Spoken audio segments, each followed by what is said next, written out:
Hello and welcome back to ManVFilm.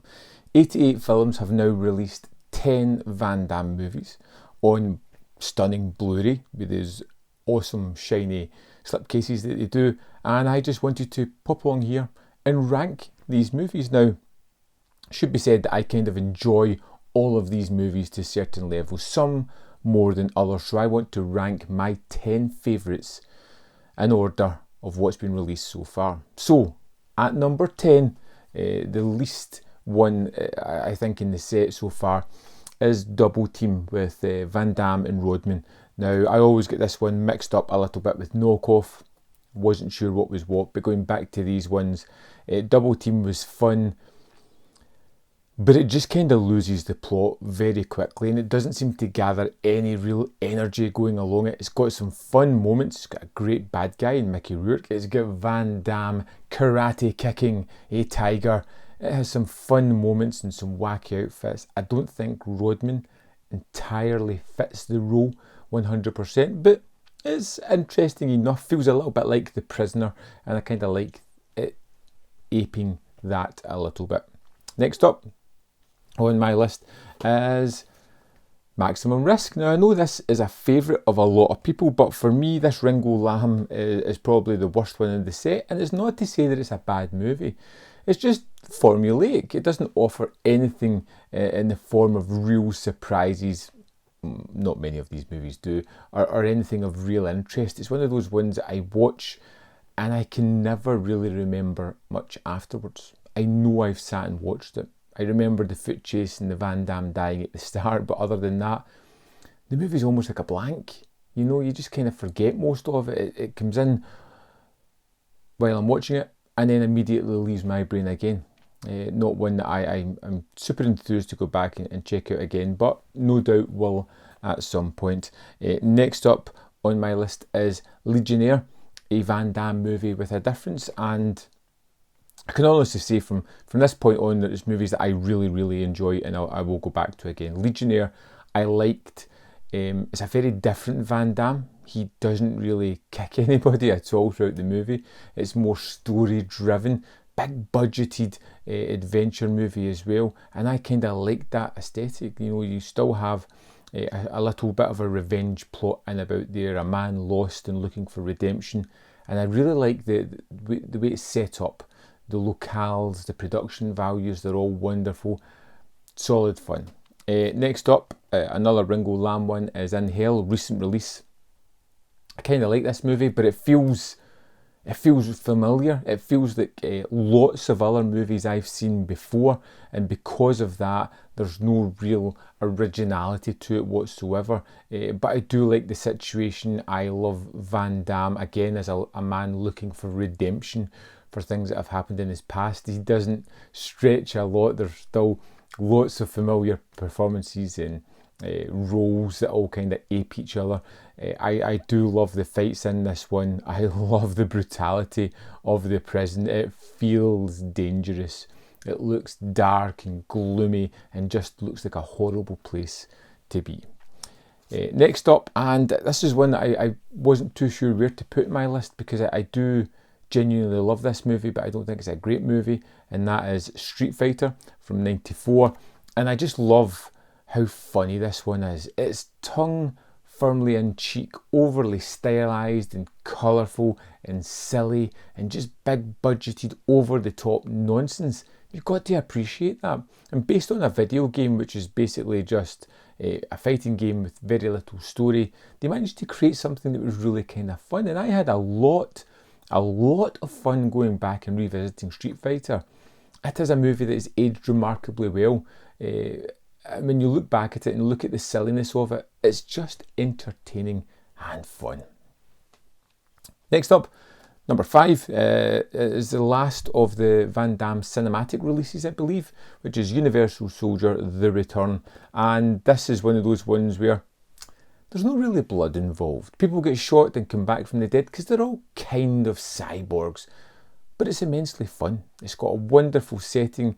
It's got an AI run amok. It's got big, hulking, behemoth bad guys who like to strip off and fight overly muscular people. And it's just one of those just smile-inducing nonsense action movies that I genuinely get a lot of fun out of. Universal Soldier: The Return was one that I wasn't sure if I'd seen before, but watching it again, I just appreciated how brash and loud and explosive all the set pieces were, and how it was just a hell of a lot of fun. One that really surprised me at number 4, considering how I always got it mixed up with Double Team, was Knockoff by Choi Hark. I can honestly say that this is not a good movie. It's not well constructed. The plot points don't make sense. How it gets from scene to scene seems almost coincidental, and the logistics of some of the things that happen, particularly the missile in the safe, just seem ludicrous. But it's a hell of a lot of fun. There's actually a great pairing of Van Damme and Roy Scheider, who I don't really like at the best of the time, but here they work really well together, and it's really kind of funny. The action is terrifically fun and over the top, and the plot is just absolutely crazy and nonsensical, you know, like exploding denims. But it all comes together wonderfully in an over-the-top, fun action movie. Next up, we've got another Van Damme actually trying to act movie, and that is Nowhere to Run.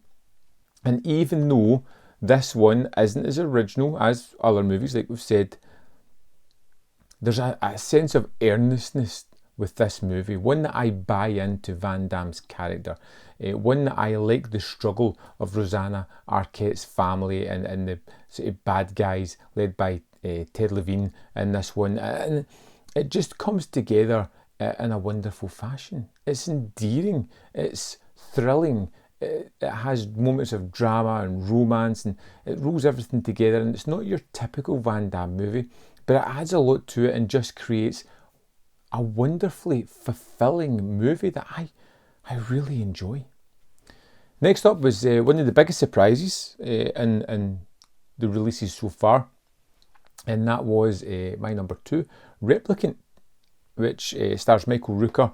It has 2 Van Dammes in it, which happens a lot in these movies, and it was really, really good. You know, one of those surprising movies that I think I'd seen before, but it'd been a while, and I don't think I gave it as much attention as I should have the first time I watched it. You've got Van Damme, who gives a wonderful performance as a serial killer. You get Michael Rooker as a cop who's constantly on his trail trying to track down this man. You get a replicant. They've cloned the serial killer in another Van Damme, someone who's trying to get used to the world and what's going on, who seems to have a connection with the original killing Van Damme. And it's about these men sorting out their differences, but the action is fantastically well shot. It's different. Every action set piece is fun. There is some incredible moments of Van Damme fighting Van Damme that are wonderfully staged and executed excellently, and it's just it shows you a kind of dual performance for Van Damme that's really good. You get one that's aggressive and deadly, and you get one that's kind of guarded and unsure of the world around them, who's struggling to come to terms with their body. You get Michael Rooker, who just drives the story forward in a fantastic fashion as a jaded cop wanting to get his man. Replicant was unbelievably amazing. It's one of those movies I just instantly loved, and you know, came so close to topping my list. But of course, there could be only one movie that topped the 1088 film Van Damme releases so far, and that is CYBORG. Albert Pyun's CYBORG.